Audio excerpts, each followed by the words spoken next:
Hey guys, what is up? It is Bibzuda7 here again, and welcome to my long-awaited full Telos guide. In this video, I'm going to be going over pretty much everything you're going to need to know when you're doing Telos. This is going to be a full guide for the whole fight, starting with a general overview for each phase, and then I'm going to do a separate section where I go into much more detail at the small little nuanced things in each phase that you want to be watching out for, and that can help get you a kill that you might otherwise have failed. I'll also be giving an example ability by ability rotation for each phase in these in-depth sections that I use personally. While I am by no means the absolute best of the best at Telos, and my rotations are certainly not perfectly optimal, they're what I'm comfortable with, and it works well for me. So if you want to learn them and use them yourself, you can, or if you want to take them and adapt them to your own style, that works too. Or you can just ignore my rotations completely and come up with your own once you know all the tactics. That is completely up to you. But anyways, to get started, I will quickly touch on the requirements to fight the boss. You need 80 attack, prayer, magic, and ranged in order to even access the boss. To do this, you must go kill one of each God Wars Dungeon 2 general to get the 4 pieces of the Ancient Sigil, which you can then use on the door in the center of the Heart of Gielinor to permanently unlock the Telos fight.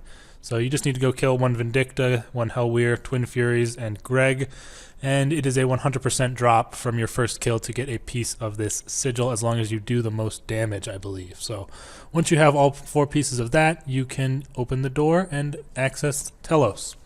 For the stats I would recommend and basically require for streaking and going for high Enrage kills, I would say you just need max stats for the combat style you'll be using. This guy will only focus on using magic, which is the preferred combat style for most people who do Telos.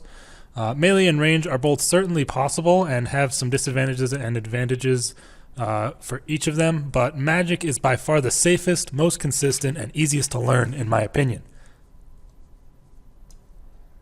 So for stats, you're going to want 99 magic, HP, and defense, obviously. You're also going to want at least 96 herblore for overloads, or you can boost from a lower level, obviously. But I would recommend even getting supreme overloads, which require 98 herblore to give you a little bit better hit chance just over the regular overloads, and it is worth it at Telos. Every little bit of hit chance is going to make all the difference.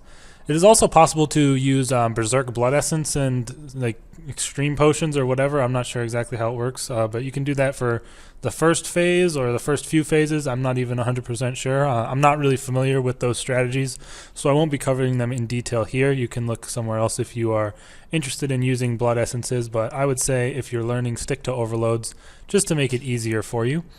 You're also going to want at least 95 prayer and completion of Temple at Sentiston quest for curses, but if you can afford the tier 99 prayers from Angel of Death, the Praesal Codex, I would highly recommend you prioritize getting those over, say, tier 92 weapons, because I would say the prayers help a lot more than the tier 92 weapons, and it's a noticeable difference, especially when you're doing things like breaking out of the Tendril Special attack that we will talk about.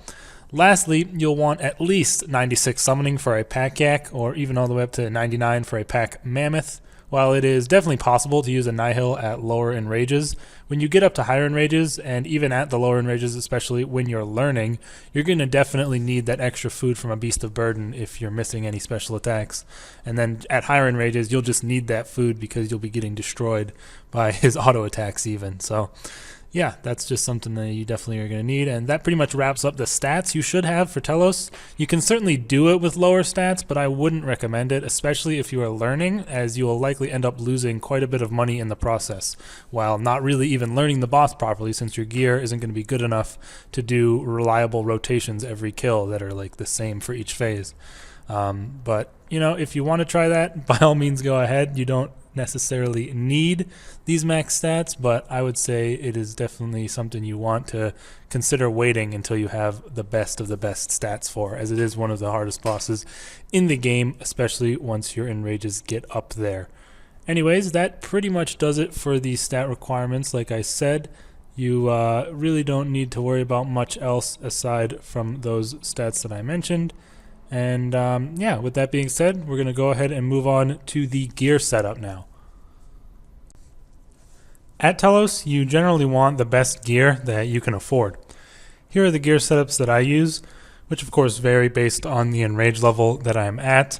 The only thing that really changes though is like the main armor pieces. Not much other things change, although it is possible to change out other pieces as well, which I will talk about.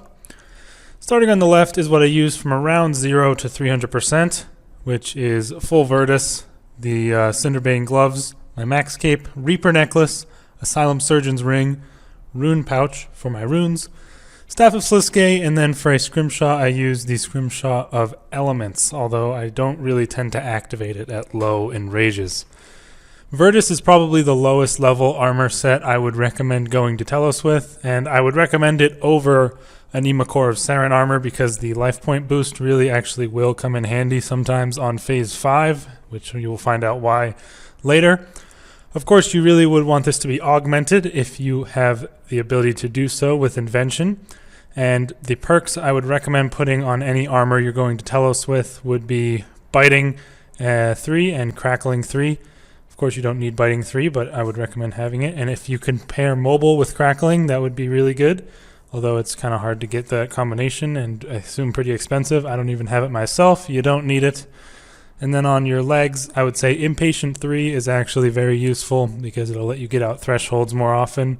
And without Impatient 3, you won't be able to follow my exact rotation on phase 1 because it makes use of that extra adrenaline that you almost always get. I basically never fail to get it when I need it.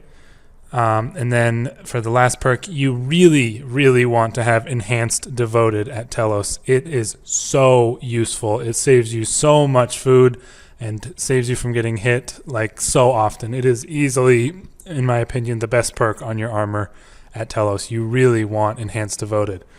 So that is my setup. Like I said, Virtus is the lowest I would recommend. You can, of course, upgrade those boots for the tier 90 version of whatever they're called. I don't even know, but I would say that it's not really worth it, to be honest. It doesn't make a huge difference, but you can do it if you want.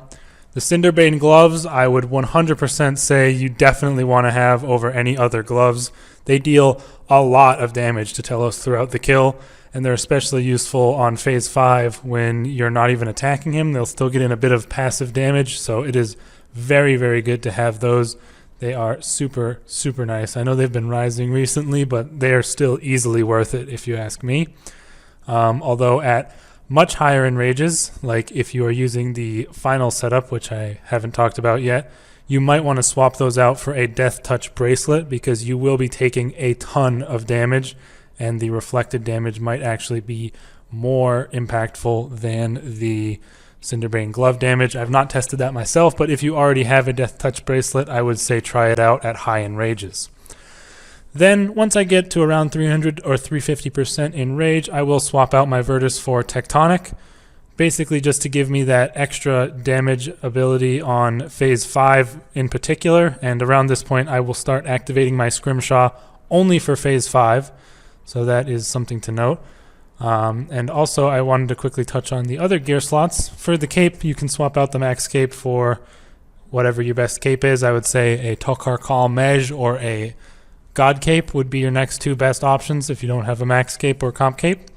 For your necklace, I would highly recommend the Reaper necklace. Your hit chance at Telos is often pretty bad, and the Reaper necklace being there will really help you out in getting that a little bit of extra hit chance. Obviously, throw on the ornament kit if you can afford it for the extra stats as well. At very high enrages, once again, you can swap this out for an Amulet of Souls, as the extra protection prayer coverage will help out actually more than you might think. And at that point, it's less about your accuracy, to be honest with you, and more about trying to survive.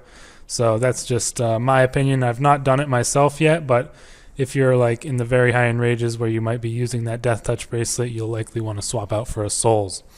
If you don't have a Reaper necklace though, an Amulet of Souls is perfectly fine, and then you can downgrade from there to like Fury, Blood Fury, or whatever else there is. But I would say you definitely want one of the two Hydrix necklaces.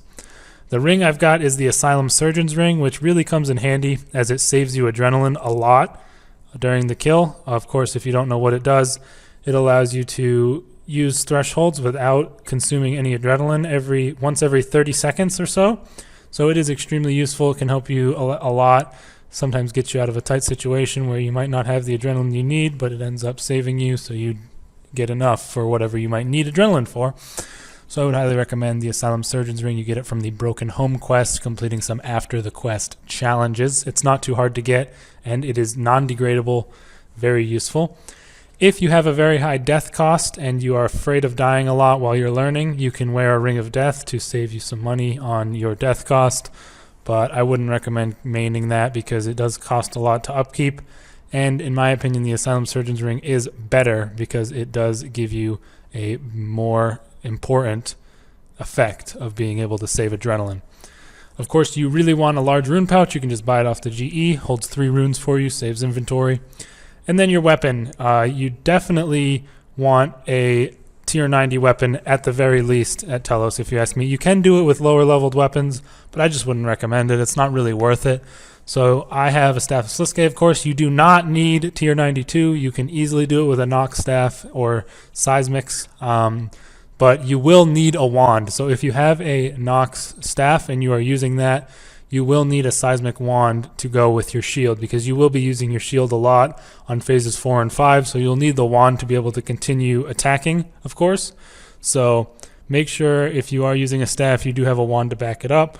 Of course, you can upgrade to Staff of Sliske or dual Prasels if you have the money.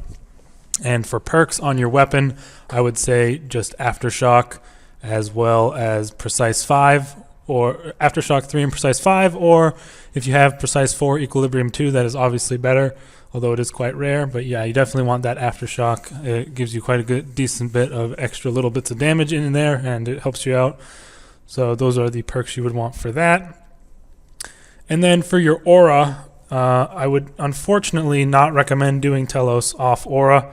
It's not really worth doing unless you're below 100% Enrage and you're just trying to get your streak up to from 0 to 100. Then you can do those kills off aura or using something like Dark Magic with no real problems. But you are highly inaccurate at Telos. So without an aura, you're going to be splashing a lot, and there is a certain special attack that will really mess you up if you end up splashing. So I would just not recommend it. It's not something you should really be doing. You're going to want to prioritize using Maniacal unless you're on extremely high Enrage, where Maniacal could easily get you killed. Well, Maniacal can get you killed at any Enrage, but I mean by like it will let you die wicked quickly to auto attacks if you're at too high of an Enrage. And then if you don't have Maniacal up, you can easily use Runic Accuracy to replace it. But those are the only 2 auras I would recommend using once you are at above 100% Enrage.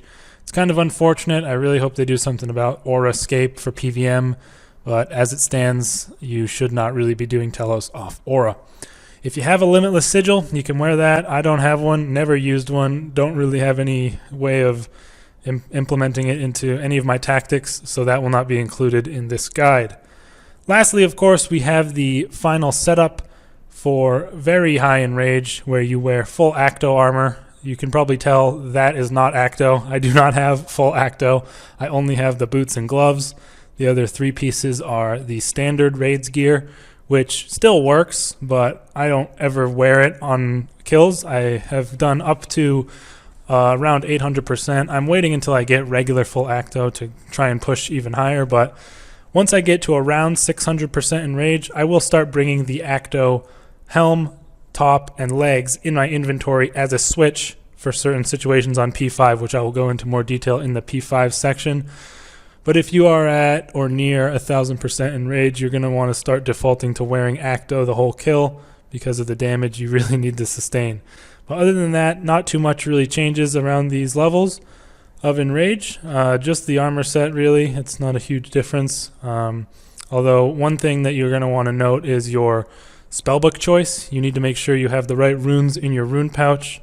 Usually from around 0 to 500 or 600, I will use normal magics with vulnerability, because vulnerability gives you 10% extra damage, and it is extremely useful and helps you get kills a lot easier. Although it is a bit more risky to use normal magics because you don't have access to utility spells like Shield Dome and Ice Barrage, which can help you manipulate the golems and block special attacks. So it's really up to you at what point you want to switch to Ancients, but I highly recommend when you're learning, you start out using normal magics so you don't end up using Ancients as a crutch and find it hard to switch to normals later on when you feel more experienced. Just start learning with normals and you'll have a better time overall, and it'll probably even make it easier for you, since the special attacks that you normally will need to sometimes avoid with Shield Dome, they won't really deal that much damage at lower enrages, so it is definitely better to learn with normal magics. And in that case, you want air runes, soul runes, and chaos runes in your rune pouch. And if you are switching over to Ancients, you're going to want blood runes, fire runes, and water runes in your rune pouch for ice and blood barrage, and then you're going to want earth runes and soul runes in your inventory for Shield Dome. That about does it for the gear setup. Not too complicated really. Don't forget that alongside this staff or the dual wield seismics or praesals, you definitely want a tier 90 shield in your inventory, and I would recommend, of course, the malevolent kite shield, or merciless kite shield, sorry. I get those mixed up pretty easily, but merciless kite shield for sure, because it's not expensive at all, and you should easily be able to afford it if you're going to be doing Telos, and it'll help you out a lot with, blocking a lot of the attacks, and it'll get you the most healing out of your defensives. So just go for the merciless. And for perks on that, you're going to just want to make sure you have Turtling 3 to help out with keeping your barricade up longer on phase 5. So that about does it for the gear setup, you guys. I'm going to move on now to the inventory setup, and it does also change quite a bit with Enrage, so I will break down what you want to bring in that. Alright guys, so let's get on with the inventory setup now. This here is my high Enrage inventory setup, as you can see by the Acto armor in my inventory. If you're at lower Enrage, just take away the Acto armor, and you'll likely want to take away those runes at the bottom for Shield Dome, because you should be on normals at lower Enrage, and just replace all of those with more food. Other than that, everything else in the inventory is going to be coming with you on every single Enrage level. Aside maybe, you don't really need Dread Nips below 100% Enrage, so you could get rid of those. But either way, let's get into a short little breakdown of why you definitely want to bring each of these items. Ring of Vigor in the top left, of course, is very useful for whenever you're using ultimate abilities, and it's pretty much a standard in every PVM encounter. You just bring it along with you. Helps out saving 10% adrenaline whenever you use Sunshine or use Barricade if you want to switch it for that. So I would definitely recommend bringing it, and it's, I think, 55k dunge tokens, something you should definitely already have at this point in your PVM career if you're looking to do Telos. Then I have my Wand and Shield. Of course, if you only want to use the shield, then you're going to have to be dual wielding. So if you are not using a staff, then you can get rid of the wand, obviously, and have it equipped, and then replace that with another piece of food. But either way, you 100% need a shield, and I would recommend augmenting it with Turtling. Dread Nips are extremely useful for Phase 5 Telos, and I would highly recommend you get them before getting into any serious amounts of Telos. I didn't believe in Dread Nips too much. I got Warden before I got Dread Nips, and I regret doing that so much, because once I got Dread Nips, it made Telos P5 so much easier, so much smoother, and so much nicer, and it made getting zero font kills like 10 times easier. It is quite a grind to get them at the Dominion Tower if you haven't started at all yet, but trust me, it is worth it if you want to get into any sort of serious Telos killing, because they help so much. Cannot recommend them enough. Right below those, I've got the Enhanced Excalibur. I would recommend bringing that if you have access to it, although it is not essential. It does help out quite a bit on P3 and P5 when you're using Onslaught to give you maybe an extra hit or so, and on P5 it can even save your life if you are tanking a rock and still continuing to Onslaught and you need to get your health up a little bit so you don't die to auto attacks. The Enhanced Excalibur is perfect for that, so I would recommend it. If you have the stats, just go do the task sets and get it. If you don't have the stats, it's not a huge deal. Then, of course, like I said, I have my Acto, my 3 pieces of Acto, although none of those are actually Acto. It works just fine if you only have the Raids gear you can buy with Techie. If you don't have this at all, you don't necessarily need it, but once you get to really high Enrage, it'll get a little bit scary if you don't have the ability to perhaps get a defensive reset on Phase 5. But You definitely don't need to do it or need to have it, especially if you're good enough. But I usually will bring it, especially if I'm on a big streak, just as a safety net. And once you're at very, very high Enrage, you'll need to wear it. Otherwise, you could even just get KO'd by the minions. Now, after that, it's pretty much standard stuff. Like I said, the runes are for Shield Dome. If you're on normals, don't bring those. Luck of the Dwarves, you definitely want to have Luck of the Dwarves when you're looting Telos. It has a unique interaction with his looting mechanic that will be a lot more useful than at some other bosses.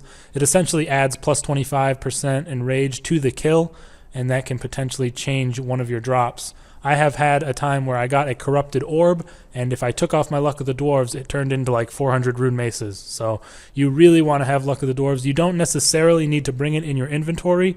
If you want, you can leave the Telos encounter, go back to the bank, get the Luck of the Dwarves, and then check the loot at the font and still be able to continue or claim from there. So you don't really need it in your inventory. If you really need that extra food, then you can leave it in the bank and come back and get it later.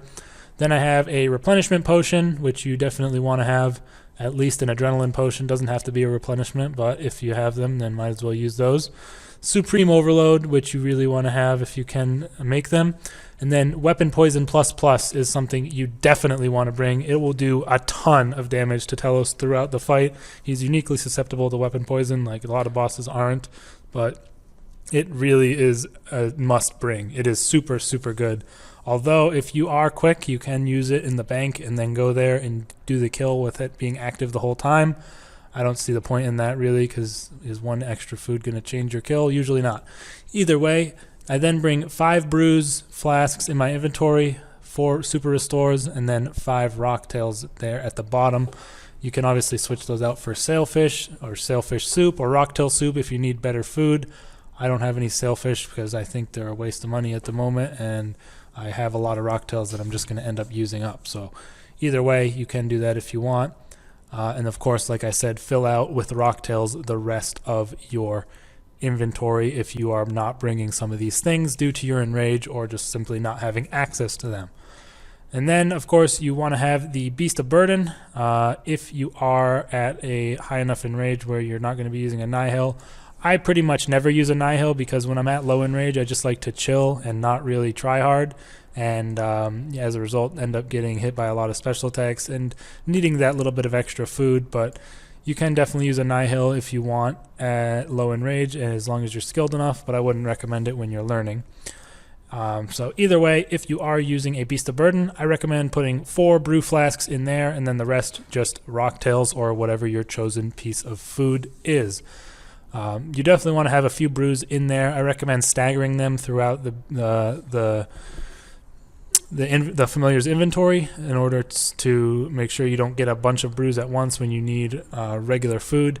Shouldn't be too hard to figure that out for yourself. It's just like, you know, put them a little further apart in the familiar's inventory. But yeah, that's pretty much my setup. You can modify it to suit your needs, although I think 4 Restore Flasks is usually just about the right amount, so you don't really need to change that too much. But if you find yourself a person who brews a lot, then you might want to bring more brews, but I don't really usually brew that much, so I don't need as many. That's just my opinion. You guys can tweak this inventory for yourself. The main things you definitely need to bring, though, are the shield, and I would say the Dread Nips and the Ring of Vigor. Those are the top 3 items, and then, of course, your boosting potions and everything like that. So that's about it for the inventory, you guys. Not much really changes with Enrage, just the Acto and the runes. It's pretty much the only things that you add as you move up. Other than that, I'm going to go ahead and get into the Enrage mechanics of Telos now, just to talk about what changes within the fight as his Enrage increases before we actually get into the guide. Telos has a very unique Enrage mechanic, which adds new challenges to the fight as his Enrage increases, and also increases his health and damage throughout the fight. When you first face off against Telos, you'll have no choice but to start at 0% Enrage, where Telos will have 400k health, which is 4 phases of 100k each. Once you defeat Telos, his Enrage will not necessarily go up for the next kill like what happens at Araxor. You'll be given the choice to claim the loot which is available, and that will reset your kill streak and Telos' Enrage to 0. Or you can continue the streak which will risk at least some of your loot depending on the length of your kill streak, and also increase Telos' Enrage in the process. His Enrage will increase by anywhere from 5 to 20% when you do continue the streak. And when I say you will risk at least some of your loot, every kill on your kill streak reduces the amount of loot that you are risking, and at the maximum of a 15 kill streak, you will save 75% of your loot. If you die with a 1 kill streak, you lose almost all of your loot. So just keep that in mind when you are deciding when to continue and when to claim.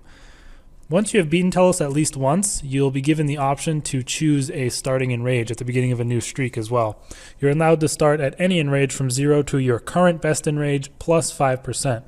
When going for drops, I recommend starting from 0% unless you are just trying to practice phase 5, in which case you can start from 100%. But it is definitely worth it, in my opinion, to build up a good 9 or 10 kill streak going from 0 to 100 while you are really at no real risk of dying, as long as you know what you're doing. So I'm now going to go over the multiple changes to the fight that happen as Telos' Enrage increases. Firstly, at 50% Enrage and above, Telos will begin using a new special attack on phases 2 and 3 called the Virus, which I will go into detail later during the phase-by-phase guide. At 100% Enrage and above, you'll begin fighting the True Telos fight, which includes phase 5. At above 150% Enrage, Telos will begin to use Freedom when stunned or bound, which may impact any rotations you may have been using beforehand. At 200% Enrage, Telos' health for the first 4 phases will reach its cap at 600,000 or 150,000 HP per phase. At 250% Enrage and higher, Telos will start using Freedom more often and will also, importantly, become stun immune for a short time after using Freedom only on phase 5, which may make phase 5 a bit harder for you. At 300% Enrage, Telos' phase 5 health reaches its cap at 200,000, which will mean a total of 800,000 HP for the whole fight. At 500% plus Enrage, the fonts on phase 4 will deal their maximum damage to you, which is 2,000 per hit, and you will also unlock the Warden title when you score a kill at a 500% or above. At 1,000% Enrage, the Rockfall mechanic from phase 5 will begin also happening on phase 4, and more rocks will fall on phase 5. Also, you will no longer be able to use Immortality to block the instant kill attack at this Enrage level. So that is something only advanced people will be doing, and I will not be going into detail of 1,000+% Enrage in this guide. That would have to be a separate video. At 2,000% Enrage, you will unlock the Silver Warden title when scoring a kill at that level. At 2,700% Enrage, the Tendril attack will reach a maximum of 30,000 damage to break free. And lastly, at 4,000% Enrage, you will reach the hard cap, and you cannot push Enrage any higher, and you'll also unlock the Gold Warden title for reaching that. So that's basically all you need to know about the Enrage. Also, as your kill streak increases and as your Enrage increases, you have a better chance of getting unique drops, and your regular drops will also be better. So in general, you are going to want to be streaking and risking loot all the time at Telos. It's just a part of the boss and the best way to do it if you're going to want to try and make money. There's nothing better to do than streak for a long time, and you will definitely have better chance at getting drops that way.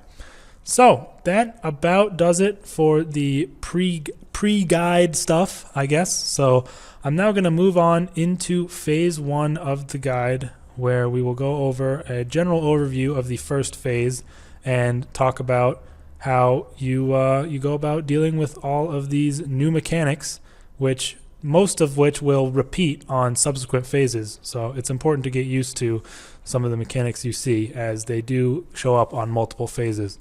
Anyways, I don't think I missed anything in this pre-roll of all this stuff we talked about, but if I did, you guys can let me know in the comments. Anyways, guys, let's move on to phase 1 of the Telos fight. So in order to start phase 1 of Telos, you of course need to get there. Quickly just going to touch on the ways to get there. Obviously, if you have a max cape, you can use the max portal or the boss portal within the max guild just to go to Telos. It is very nice, very convenient. It takes you right there, and you can appear inside the door if you want to choose your arrival point. Other ways to get there, if you complete the Heart of Gielinor mini quest thing, you can buy the Heart teleport tablets off the GE. It takes you right outside the door to Telos in the middle of the heart, so that's not too bad. Or lastly, you can use the Narda amulet to teleport to Narda from the desert task set. You need the level 2 tasks done, and once you have that, you can teleport to Narda, bank there, and go inside from there. Although I would recommend just doing the heart quest thing to unlock the heart tablets, because it's a lot easier that way and you don't have to walk as much. And then once you're inside the Telos room, you can of course start an instance by trying to jump down the roots, and you can select your Enrage from there, or just start if you have not killed Telos before. And once you are in the instance, you can jump down and then approach Telos to begin the fight. Alright, it is finally time to begin the Telos fight. When you jump down from the root, the fight won't start right away. Telos will remain dormant until you approach him, at which point he will stand up and begin the fight. So take this time to overload, apply your weapon poison, activate your aura, check you have runes, check you have divine charge, whatever you need to do to make sure you are ready for the fight, because once you start the fight, it is to the death. Either you kill Telos or he kills you. There's no teleporting out of this fight, similar to Araxor, although you will find it is pretty much impossible to lobby out as well. But anyways, before we get into the phase and the rotations, I'm going to go over the beam, Telos' adrenaline bar, and the special attacks you will encounter during this phase. Firstly, in every phase, Telos has a bar beneath his HP at the top of the screen, which on all phases but phase 3 will fill up with what is basically Telos' adrenaline. And this will have a variety of effects based on the phase. On this first phase, if Telos' adrenaline bar gets completely filled up, his next special attack will be replaced by what is called the So Much Power attack. I'll go over how to block this more when I talk about the specials, but if you do the phase properly, you shouldn't ever have this happen, so hopefully you won't have to worry about it. Next, talk about the beams. On phase 1, 2, and 3, there will be different colored beams in the arena, and these also have a variety of effects. On phase 1, the beam is green in color, and it is not always present in the arena, unlike other phases. But when the beam does spawn, it will always spawn so that it will be hitting Telos, though it can come from any direction. The beam will always come out of one of the 4 walls in the arena, and its beginning, like where it comes from, is signified by a little hole in the wall that's kind of ringing it on the side of the arena. So you can kind of see where it's coming from if you look towards the ends of it. But the green beam will give you plus 10% adrenaline per tick while you are standing in it, and this will also increase your prayer drain, although that's not really worth worrying about. This is very useful to gain back adrenaline after using Sunshine or using it to get off other ultimates like Omni Power for extra damage during this first phase. And if Telos is in the beam, his adrenaline bar will fill up quite quickly. So even if you don't need to be in the beam, make sure that Telos is not in the beam, because otherwise you will have him charging up towards that So Much Power attack. Anyways, next we will get into the special attacks that Telos has on this phase that are the normal ones that don't have to do with his adrenaline. The first one you will encounter is known as the Tendril attack. During this attack, Telos will not use any auto attacks, so it's recommended to switch on Soul Split during this to gain some HP back from the hits that you deal. And Telos will bind you in place and begin draining HP and adrenaline from you, which he will use to both heal himself and increase his adrenaline bar. To stop this special attack, you must deal a certain amount of damage to Telos based on his Enrage level. It starts at a base of 3,000 damage at 0% Enrage, and will increase by 10 damage for every 1% Enrage, or 1,000 damage for every 100% Enrage. So by the time you're up to 700% Enrage, you're going to be needing to deal 10,000 damage to break out of this tendril. So it gets pretty high pretty quick. The number will show up when the special attack starts as well, so you'll be able to see how much damage you actually need to deal, although you're not really able to tell because of all the hit splats going on. To break out of this special attack, there are various methods which change with Enrage. At low Enrages, you can easily break out with a single wild magic, or even sometimes a strong basic like Dragon Breath will break you out of there. But at middle to high Enrages, you're going to want to charge up a Detonate, shortly before the attack occurs, like a couple of an auto attack or two beforehand. And then when the message pops up telling you to deal the damage, you release the detonate with an auto attack as well as a wild magic to deal massive damage, and that'll often break you out of it on its own. To release a auto attack with your detonate and another ability, you need to use the auto attack right before you use the detonate, and it needs to be on the auto attack needs to be on your action bar. I'm not really going to go into it too much right now, but if you want to learn more about it, you can probably find a tutorial on releasing an auto with your detonate, but it is definitely worth learning and working in because it can make the difference in breaking you out or not. Eventually, even this won't be enough sometimes, so you will actually want to detonate with the auto attack, wild magic, and then shield swap to reflect, as the high damage Telos deals while he's draining your HP will be reflected back to him and help to break you out, even if your wild magic and other abilities didn't quite work. Reflecting really isn't necessary until like 800+% Enrage, and sometimes you don't even need it at that point as long as your stuff doesn't splash, but it is definitely something to keep in mind if you are struggling to break out of the Tendril. Just be warned that you do need like pretty much 100% adrenaline to be able to detonate wild magic and then shield swap for reflect, because Telos will have drained your adrenaline a little bit by that point. So that is the Tendril attack, and you'll also experience that on phase 2 as well, so be sure you remember it. The second special attack you'll encounter is called the Uppercut. This special attack is indicated by Telos saying, "Gielinor, give me strength," and crouching down, seeming like he's preparing a charge attack. If nothing is done, he'll surge towards the player and deal typeless damage based on the enrage level that you're at. At low enrage, it only hits like 2,000 to 3,000, but the damage will increase quickly and can get up into the 6,000 range when you're at high enrage. So you really want to be able to avoid it. And to avoid this, you want to use either surge or escape on exactly the tick that the attack is firing. Now that these abilities are off the global cooldown, it should be a little bit easier, as you don't have to worry about getting off Telos beforehand or not using any other abilities on him to prepare yourself for dodging this attack. This will take a lot of practice to get the timing of, though, so don't get frustrated if you can't get it on the first try. Try watching myself doing it a few times to learn the timing, but the only way you're really going to get it is if you just practice and try and learn it. So it definitely takes some time to learn, but you really want to do so, especially now if you're at low enrage, because later on when you're at high enrage, it's going to be dealing a lot of damage that you don't want to take. So just be sure you continue trying to avoid it and never just resign yourself to take the damage. The final special attack you will encounter on phase 1 is the Hold Still stun attack. This is indicated by Telos saying, "Hold Still Invader," at which point he will hit you with a melee attack that deals high melee damage rather, and also stuns. After this, he'll jump on the location you were when he used that stunning melee attack, and he will deal high typeless damage and disable your overhead prayers. So you really don't want to get hit by that. To deal with this, you want to make sure you use Anticipation, 1 or 2 auto attacks before the special attack happens, and then shield swap to resonance the high melee hit. It is also recommended to drop your prayer for the resonance, as this can essentially negate the need for food, provided you deal with all other specials properly. So it is definitely important to drop your melee prayer when you're going for this resonance, especially at low enrage, because if you're keeping your melee prayer up, the resonance won't really heal you for that much. So you definitely want to be dropping your prayer, and it can heal you from almost death to full HP at high enrage. So you really want to be using this because it'll save you tons of food throughout the fight.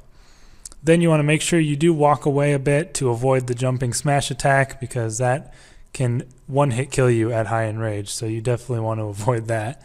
And when you're going in for the resonance, you should try to get in the habit of resonancing the hit on the tick that he hits you with it. So it's pretty much right when his hand hits the ground is the resonance tick that you want to utilize it on, so that you can do it right on that tick, so it will always heal you no matter what else is going on. This will help a lot on P4 when you have golems on you, but this also allows you to avoid the auto attack that comes before the high melee hit, despite there being no auto attack animation. He will say hold still invader and then sort of go into a stance where he's about to hit you, and at around that point you will get hit by a regular auto attack. So if you resonance too early, your resonance will activate on that auto attack and then you will get hit very high by the melee hit. So you want to make sure you wait a little bit. Even if you don't resonance the hold still attack on the tick that it hits you, you still need to at least wait a little bit to avoid that first attack. After the hold still, he will loop back to the Tendril attack and repeat that order from there. So I do want to come back to the so much power attack, which occurs if he is at full adrenaline. And pretty much what happens is he will just say so much power and then raise his arm above his head and throw a ball of Anima at you. And this can deal a lot of damage, probably gets nearly over your maximum health, be around 600% Enrage or so, but even at just 100% it deals around 6,000 damage. If you aren't letting him sit in the beam and if you are breaking out of the Tendril attack quickly, you will not have to deal with this at all during this phase. But if it does happen, you want to make sure you either use your resonance, you can block it with resonance and it will hit a 0, but it is kind of bad to use that because you will lose that for healing on the hold still attack. However, it is obviously worth it if you would get hit by it otherwise, and you can then use devotion for the hold still attack. Other options are to use Debilitate on Telos, which will halve the damage, or use Reflect, which will also halve the damage. You can also use Shield Dome in this situation if you are on Ancients. So a lot of ways to deal with it. Just make sure you're quick, because sometimes it's hard to realize that he's actually reached full adrenaline, and all of a sudden there's so much power ball flying at you, and you really don't have any way to block it because you weren't prepared. After that, he will resume his rotation from where he was. So if he was going to use the Uppercut next, but ended up using the so much power, he will still use the Uppercut as his next special attack. So those are the special attacks you will encounter. Next, I'm going to go into the specific rotation Telos does in this phase, as well as when the beams spawn and how many auto attacks he does in between each attack. Alright, so I'm going to do a slow motion breakdown of the phase here to give you an idea of how it all works out. So at the start, make sure you overload, activate your aura, weapon poison, all that, and then walk over to Telos to begin the fight. Make sure to have your Vuln queued up before starting the fight so that you can instantly use it on him at the very beginning, as long as you are on normal magics. And at the start of the kill, Telos will use 7 auto attacks before beginning his normal special attack rotation with the Tendril. At this point, you want to focus on building your adrenaline so you have at least enough adrenaline for wild magic to break out of the Tendril. If you are going to be using Detonate, you want to make sure to start charging it between the 6th and 7th auto attack, and then release it with an auto and the wild magic as soon as the message pops up. If you are using a staff, it's beneficial to use Sonic Wave before you charge your Detonate to get that increased accuracy, but if you can't do that, then don't worry about it too much. As you release your Detonate with your wild magic, you do want to put on Soul Split if you can, just to get a bit of healing from that, which will help you out if he hits you a lot during the 7 auto attacks. You can then go for an Asphyxiate with a Soul Split on, provided you broke his stun that he may have had during the 7 auto attacks, and then 3 auto attacks later he will go for the Gielinor Uppercut. So at this point is when the green beam is likely going to spawn during the Gielinor Uppercut attack. So you want to try to surge or escape into the green beam and then Sunshine once you are in it. And then right after you Sunshine, you're going to want to anticipate, because in 3 auto attacks he will do the Hold Still Invader special. And when he does do that special, you want to make sure you shield swap, drop your prayer and resonance to get that big heal off so you don't have to be eating any food. At this point, he will do 3 more auto attacks before beginning the cycle all over again with the Tendril Special.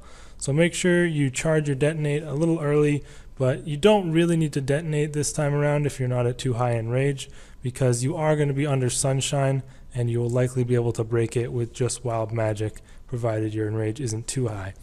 Around this point is when the phase may end. If you're learning, the phase may go on longer, but the rotation will be similar. It also depends on your Enrage.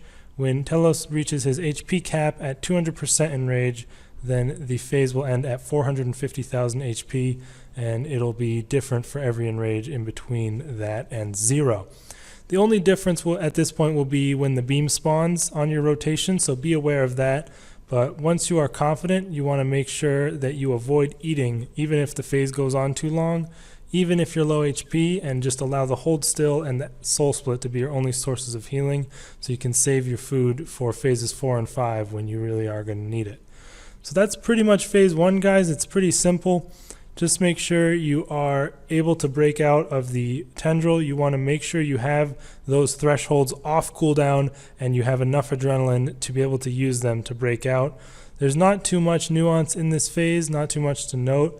One thing that does really help you out is learning how to aim your escape and surge so that you do end up in the green beam after the first Gielinor uppercut. That can just help you out a lot, because clicking on the floor to get in the beam after using your surge and escape can be a little bit fiddly sometimes.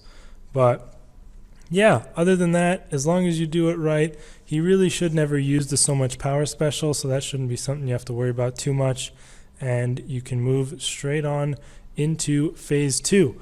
One thing that is important to know is from phase 1 what the last special attack he used was. So if you would just watch that clip, he had just used the Tendril Special attack, and as long as you know what it was, you'll be able to know what his next special attack will be in the next phase. So I will see you guys in phase 2.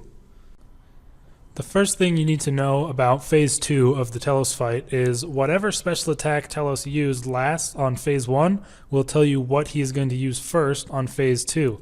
There is a very useful table on the RuneScape wiki that you can use to learn this, and I'll link that in the description, but I'll just read it out here as well. If he used the Tendril Special last on phase 1, he will start phase 2 with a new special attack, the Magic Onslaught.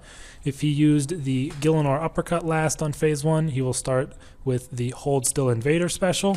And if he used the Hold Still Invader Special last on phase 1, he will start phase 2 with the Tendril Special. If you followed my method from phase 1 and he used the Tendril Special last, he will start with the Magic Onslaught. So just be aware of that. Also important to know is that the number of auto attacks Telos had already used on phase 1 carries over into phase 2. For example, if he had just used the Gielinor Uppercut last on phase 1 and then used 2 auto attacks before you phased him, on phase 2 he will only use 1 auto attack and then immediately use the Hold Still Invader special. So it's very important to be aware of this so you're not caught off guard by a special and potentially KO'd. It's also important to note that on this phase, the beam changes from green to black, and the black beam is different from the green beam in that it will always be present in the arena after it spawns initially a few seconds into the phase, and will simply move around on occasion. When it moves, it will always spawn on Telos, and while standing in the black beam, you will both deal and take 30% decreased damage. So due to that damage decrease, you generally want to avoid being in it, although you don't want Telos to be in it either. If Telos is in the beam, it will again just charge the adrenaline bar at the top of the screen, but the So Much Power special is no longer a threat in phase 2, and Telos' adrenaline bar is instead used for his Mage Onslaught special. Telos gains 2 new special attacks in this phase, and also retains the 3 special attacks from phase 1. I won't be redoing the phase 1 specials in this section, so if you need a refresher or skipped phase 1, go back there if you'd like to learn them. Should be timestamps in the description. The first of these new specials is the Magic Onslaught, which he will start the phase with if he ended phase 1 with the Tendril. The special attack is based on Telos' adrenaline bar, which is charged by the black beam or by his Tendril Special. For this special attack, Telos will become completely immobile and will not move even if you cross the entire arena or walk directly under him, and he will still hit you regardless of where you are, so don't try and run away and avoid it. He will begin using a basic magic attack, with each attack draining some of his adrenaline bar at the top of the screen. Each subsequent hit will also get slightly stronger, and the increased damage can be seen as the attack changes color from yellow to orange to finally red as the attack gets more and more damaging. If left unchecked, this attack can deal massive amounts of damage and even one-hit kill you through your prayer at high Enrage if you let it go too long. It is very important that you block the beam from hitting Telos during this special, or it could potentially go on forever. Since you can't move him, you need to stand in the beam yourself. To deal with the damage from the special though, you can easily tank the first few hits with Protect Magic, especially since you're likely going to be standing in the beam for this, so you will be having 30% reduced damage on you. So that will help you out a lot. And then after you are in the beam, make sure you are prepared for the magic attacks to hit you by turning on Deflect Magic. If you're at low Enrage, you really don't need to worry at all unless you let the special go on forever. But at higher Enrages, you will want to use Reflect after the first few hits because you can tank the first few easily with Deflect Magic. And then after Reflect, you're going to want to go ahead and use Devotion and switch back to your staff or offhand. If the attack is still going on after your Devotion and it is not just about to end, you're going to also want to use Barricade to ensure that you can survive it, because if you've used Reflect and Devotion and the attack is still not over, at that point the magic attacks are going to start dealing massive damage. So you're definitely going to want to Barricade, or you could potentially get one hit. The attack is not as bad as it sounds though. As long as you keep Telos mostly out of the beam, he will only use a few magic attacks before ending the special. And that's why it's also good to phase him into this special at the start, since he will not have much or any time to gain adrenaline and will only hit you once or twice. So that's about it pretty much for the Mage Onslaught special. Once he's done with the magic Onslaught, he will start moving and switch back to melee. So you're going to want to go ahead and switch back to your melee prayer. And yeah, now I'll move on to talking about the Virus special. The Virus special is one of the additions to the fight that comes at 50% Enrage and higher. So if you are below that point, this special will be skipped entirely. It's fairly simple, though can be easy to forget, as Telos does not say anything to indicate the special attack like he does with most others. An icon will appear on your debuff bar. In this case, on phase 2, it will be a black icon with a skull in the middle, indicating that you have received a virus. You will start taking rapid damage over time, and this will increase with the Enrage level. At high Enrage, this special can hurt a lot, so be aware of that. The way to clear the virus is simply to stand in the black beam and the effect will be removed.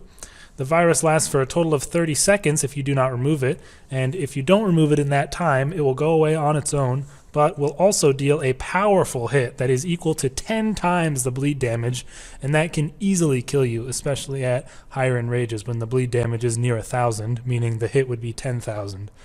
Ideally, you should clear the virus without getting hit at all or only getting hit once or twice. If you're far away from getting in the beam and are worried about the damage though, you can use Reflect or you can use Debilitate on Telos to halve the damage while you get in the beam. And that's about it. It's a pretty simple special attack. There's really not much more to say about the virus itself. So now I'll move on to the phase overview. Alright, so it's time for the slow motion phase overview for you guys. If you followed the same rotation as me, on drop, Telos will still have 3 special attacks to go before his Mage Onslaught, so you're going to just want to wait around, build up some adrenaline with basics. Be aware that at the start of the phase, if he is far away from you, he can use a magic attack to start the phase. If so, just switch on your Protect Magic prayer. You can use some thresholds at this point, and then once the beam spawns, I recommend getting into it. And once Telos is going to start using his Magic Onslaught, switch to Protect from Magic. It should only be a few hits if you got in the beam quick enough. Just be aware that this could be entirely different if your phase 1 ended with a different special, and you're going to have to adapt to that situation as it happens. Once the Mage Onslaught is over, I'll get out of the beam and pull Telos out of the beam as well. Then anticipate and get ready for the Hold Still, which I will Resonance. Around this time the beam will switch, and I'll make sure Telos gets out of the beam with the Hold Still attack. I'll then go ahead and Sunshine at this point and use some basic abilities, also a Dren Pot, so that I can use some thresholds. And right around the time when I use my first threshold is when the virus will be coming. So I'll jump in the beam to quickly clear my virus and then get back out so I'm not having a reduced damage. I will then go ahead and use some more thresholds and basics, just sort of going through normal abilities and waiting for the Gielinor attack, which I will then escape or surge away from. And this is another good time to make sure Telos is not in the beam. While he's surging away, you can pull him out of the beam. Although at this point I know that I will get him down before the Mage Onslaught becomes a huge factor. So after 2 auto attacks after the Gielinor, you want to charge up your detonate and release that with a wild magic and an auto attack. I messed it up there, but I still did enough damage to break the Tendril attack. And then he should be quite near to phasing at this point. It is 300,000 HP for me. So he is going to use his Mage Onslaught, and that will be what he will phase on. So even if he's in the middle of the special, it still counts as the last one for him to phase. So I just deal that little bit of damage that is remaining, and that's the phase. It could potentially go on longer, and if that Mage Onslaught is going to last a while, definitely make sure you use Reflect, Devotion, Barricade, everything you need to reduce the damage from that, because it can be very painful. One thing to note is you must never phase Telos after he uses the Tendril, but before he uses the Mage Onslaught, because that will give him a terrible special attack on phase 3, and you really don't want that to happen. So if you are phasing Telos after the Tendril, you're just making it hard for yourself. So you want to make sure he is doing either, preferably he has either done the Mage Onslaught or the stun most recently, but you really want to do it during or right after the Mage Onslaught to give you the most preferable special attack to start phase 3 with. That is just something if you are about to phase him right after the Tendril, just get off. Do not even attack him, because you do not want to phase him after the Tendril. Make sure that doesn't happen. Anyways, now I'm going to go ahead and move on to the ability by ability rotation for phase 2, and then we'll move on to phase 3. Okay guys, it is time for the ability by ability rotation for phase 2. Just know that this must be completely different if you got a different special attack on phase 1. Start off using Sonic Wave, then D-Breath. Go ahead and then use Corruption Blast. Get into melee distance with Telos. Switch on your melee prayer and use Asphyxiate to stall him out a little bit before he uses the Mage Onslaught. After Asphyxiate's done, get into the beam and go ahead and use Rack or some other basic. D-Breath up next. Make sure your Protect from Mage prayer is on as he starts the Mage Onslaught. And at this point, just use basics like Sonic Wave, etc. You can go ahead and use Devo like I did there if you get more than, say, 2 attacks. Then I like to Combust as I'm running out of the beam to get the double bleed damage. Sonic Wave into D-Breath. Make sure you use Anticipation right around now in order to get ready for the Hold Still. One more basic can be put in before the Hold Still. Shield Switch to Resonance that, and make sure you're pulling Telos out of the beam as you do so. Right afterwards, make sure you Vigor Switch to Sunshine and then Adren Pot. Since there's no green beam, go ahead and use some basics like Dragon Breath and Sonic Wave to build up adrenaline to Wild Magic. After you Wild Magic, you're going to want to get in the beam. While you're getting in the beam, use some bleeds as well, like Combust, and then also make sure you use Impact on Telos to break his freedom. Then once you get back to your Sunshine, you want to use Asphyxiate to get some health back, and then you can use Sonic Wave and D-Breath. Around then he will be using Gielinor, so use your Surge or Escape to avoid that. Get back into your Sunshine, use Sonic Wave again and Combust, and then start charging up your Detonate. Once he does the Tendril, release your Detonate with a Wild Magic and an auto attack to break free, and then go ahead and get back to using some more basics like D-Breath. And then you're going to want to Asphyx to stall a little bit longer as long as he has enough health before his Magic Onslaught is happening. If you're about to phase him on the Tendril, then you do not want to do that and go ahead and just get off and wait. But once the Magic Onslaught starts, just use basics and everything like that, like Sonic Wave and D-Breath. Make sure you are at a high HP and at least 90% adrenaline on your way into phase 3. But that's pretty much it for the phase. Again, I'd want to stress this: if you get a different ability rotation, like he ended phase 1 on the Uppercut or something like that, it will be completely different. Telos is a lot about adaptability. These ability by ability rotations are only here for you guys to have as an example for like an ideal situation, but you really need to be able to adapt well at Telos, and that essentially is just going to come with experience. So yeah, that is basically it. If you guys have any specific questions though, like you're struggling with a certain situation, like what happens if I do this, like what happens if this, what should I do if this happens, and then, I end up having this issue, I'll easily be able to answer those for you because I have had a lot of these types of situations. Anyways, guys, that's phase 2. Let's move on to phase number 3, the worst phase in some people's opinion. Alright guys, we are moving on now to phase 3, and this is where things get a little bit fun. Phase 3 of the Telos fight is one of the most dangerous and can easily result in a failed kill and a lost streak. One of the main reasons for this is during phase 3, you can be doing perfectly well, everything can be going super good, and then it can all just turn to hell in just a few seconds. For this reason, we want to finish this phase as fast as possible. In order to do that, we will want to make good use of the new beam that is now in the arena. The red beam differs from the black and green beam in that it will not always spawn on Telos. It has fixed points within the room that it can spawn on, 3 on each wall that are evenly spaced out, so that there are only 6 places the beam can actually be in the arena at any one time, since whether it spawns on either wall, either the north or south wall, there's corresponding spots that spawn the beam in the same place. So there's only 6 places it can actually be. The beam plays a big part in this phase as it contributes heavily to the changed adrenaline bar at the top of the screen. The bar is no longer a simple adrenaline bar that fills up for Telos to use different special attacks. It has now changed into a very nasty balancing mechanic with 2 red zones on either end of the bar. The amount of the bar that is red with these red zones increases with the Enrage until the red zones pretty much encompass the entire bar. If the bar is pushed into the left side red zone, Telos will drain both your adrenaline and prayer slightly, quite often, though this doesn't affect you too much and is the preferred side to be on, because if the bar is pushed into the right-hand zone, Telos turns into a walking nuke and will fire off bomb-like attacks that deal massive damage even at low enrage. The damage starts at 2,000 typeless damage at 0% enrage and increases rapidly from there. Each time he's going to fire off a normal special attack, he will instead fire off one of these nuke attacks. He will only release 1 if he's going to be doing the uppercut or stun attack next, but if he's about to do the virus, he will unleash up to 3 right in a row, which can deal at high enrage easily over 20,000 damage, killing you pretty much instantly.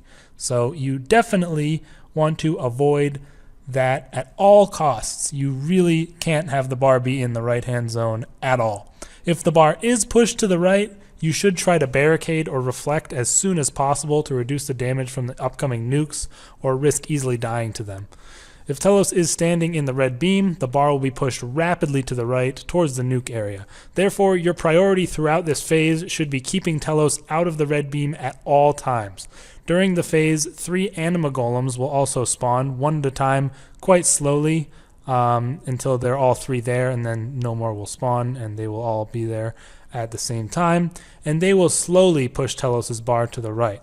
It is possible to disable these golems with usually just a single basic attack, and you should definitely do so if the phase is dragging on long or if you are at high enrage, as they push his bar faster the higher the enrage is.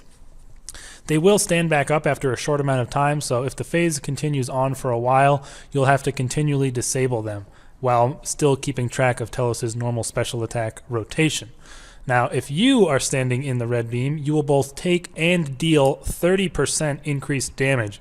This makes it very useful for hammering out massive DPS onto Telos, and the main strategy for this phase is to make good use of the red beam to take down Telos as fast as possible to avoid anything going wrong with the balance mechanic and you getting pushed into the nuke zone. Telos does not use any new special attacks this phase at least, so you don't have to worry about that, and he also loses the Tendril and Magic Onslaught attacks, meaning he only retains the Gielinor Uppercut, the Hold Still Invader, and the Virus. This time the Virus, of course, corresponds to the red beam, and you must stand in that to clear it. So that is pretty much all you need to know at the beginning of Phase 3. It is very hectic when you're first starting out, especially if you try to go for the golems and you lose track of where he is in his special attack rotation. It can be very tough.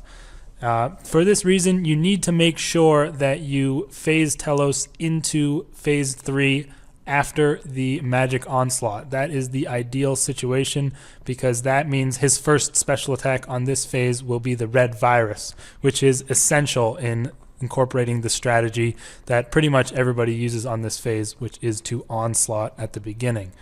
But yeah, that's pretty much everything about the mechanics changes in this phase. There is quite a significant change, but up until you get to maybe around 500% Enrage, you can essentially ignore the golems as long as you do the phase properly and deal enough DPS.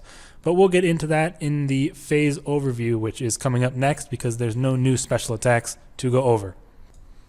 Alright guys, so at the start of phase 3, you're going to want to check your adrenaline and your health. If you're not full adrenaline, use basics to get up to it and eat up to full HP as well. If you are full, you can use wild magic and then basics to build back up while you're getting into this corner. If you stand in this corner, the beam will never spawn on Telos, so that is very good to do. Once the beam does spawn, get into it, surge if it's far away, use a Dreadnip and an Excalibur to get your onslaught going, and you should be able to deal a lot of damage here, usually at least around 100k. Once you get down to low HP, the virus will normally come at around that point, but you're already in the beam, so you're all set to go. Then just use basics while staying in the beam to keep doing a lot of damage. The beam will then switch around the time he is doing his Gielinor Uppercut, which you can then avoid. After the Gielinor Uppercut, if you are at high Enrage, go ahead and kill one of the golems to avoid it pushing him to the right too much. At this point, you just want to use some more basics and prepare for the Hold Still special, which is coming up next here. Just make sure Telos is not in the beam at any point and you should be fine. I messed up my Hold Still. I forgot to Anticipation, I think. But after the Hold Still, the beam will be switching once again. So you got to make sure you are ready for that. And you should be able to phase him before the red virus comes, which is what I do right here. If you are not able to phase him before the red virus because your onslaught didn't do enough damage or something else went wrong, then you should go and run into the red beam. But it gets really dangerous at that point because Telos has really weird movement mechanics, and if you're not used to them and you try to run under him, he can easily just get in the beam and block it all the way to the wall, giving him plenty of time to get into that nuke zone, especially at high Enrage. So if you do need to clear your red virus the second time, be very, very careful and make sure you walk around Telos rather than under or through him, because that will make him do very weird stuff that you likely will be unable to predict. Other than that, I mean, it's usually a really fast phase provided nothing goes horribly wrong. I'll go over a little bit more of the ways of getting into the beam quickly from that corner in a little bit, but that is basically the general overview. It's not too bad as long as you know what to do, and getting in that corner really helps because the beam can't spawn right on Telos, which is pretty much the worst thing that can happen at the start of the phase. So yeah, I'm going to quickly now go over a little bit to do with where the beam spawns and how to get to it best from the corner. Alright guys, so on phase 3, you definitely want to start with getting into that corner that I showed in the clip. Actually, in this picture, I'm not fully in the corner, which is something that can easily happen. I'm one square too far to the, well, I guess say that north is just up towards the beam, but it's actually not. But I'm one square too far north here, so that is bad. The beam could have spawned on Telos here, but luckily it didn't. But either way, there are 3 spawns for the beam on either side of you. There's one close, one medium, and one far away. That's what I'm going to call them. That one in the picture right now is a far away spawn, which is the worst one you can get by far. You really don't want to get those ones because due to the wonky movement mechanics of Telos, he can sometimes just push you out of the beam or walk in and block the beam while you're onslaughting. And if that happens, you have to cancel your onslaught and get him out of the beam or you will just die. So that is the far spawn, and the easiest way to get to the far spawn is literally just to surge to it. There's nothing special really, you just go walk towards it and surge and get into it.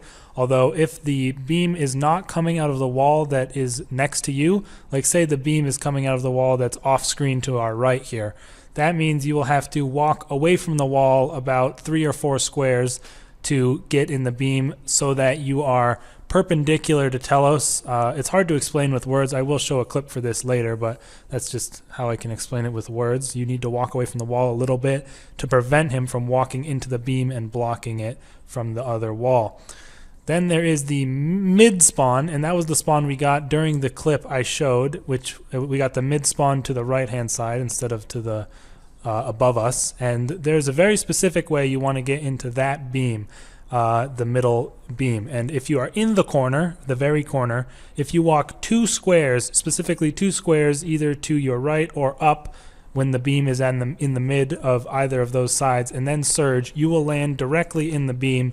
And that is very nice to do because it gives you, you can know exactly, if I surge right here, I will get in the beam. It is 2 squares from the corner and then surge. You can do it really fluid, really fast, and then just start onslaughting right away without having to worry about positioning yourself. Even if the beam is coming from the far wall and it is not going to be blocked by you completely, Telos will almost never walk into the beam and block it as long as you lured him into the corner properly. So that is very nice and a very nice trick to do. And that is what you saw me do in that clip. That was in the overview section. Lastly, there is the close beam, which is really right next to you pretty much. It's pretty close to the dividing line of the hexagons that you can see that make up the arena. The close dividing line hexagon is where the beam will spawn if it is the close beam, a little bit closer than that even. But as long as you are in that far corner, none of these will hit Telos. Since he's in the position where I messed up, if the beam had spawned close to the north of us, it would have hit him, but luckily it didn't. So make sure you are all the way in the corner, otherwise it could mess it up. But if you get a close beam, just walk into it. It's too close to surge and you can just walk into it. Make sure you stay close to Telos and don't walk too far away so he doesn't move. You should have no problems with the close beam. It is pretty much the best one to get, as there's very little chance of anything bad happening.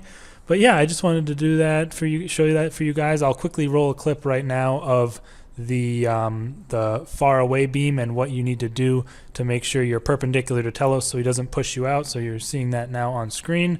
It's very hard to get used to. You just need to get a feel for it.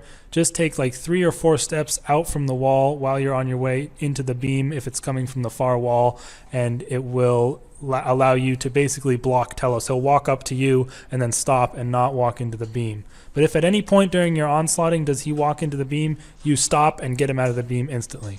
But yeah, anyways, we're going to go now into the ability by ability rotation for this phase, although it is not too complex. So for the ability by ability rotation, on drop, if you're full adren, use Wild Magic. If not, just use Sonic Wave and then Dragon Breath while running into the corner. Combust on your way there so you get the double bleed damage on him.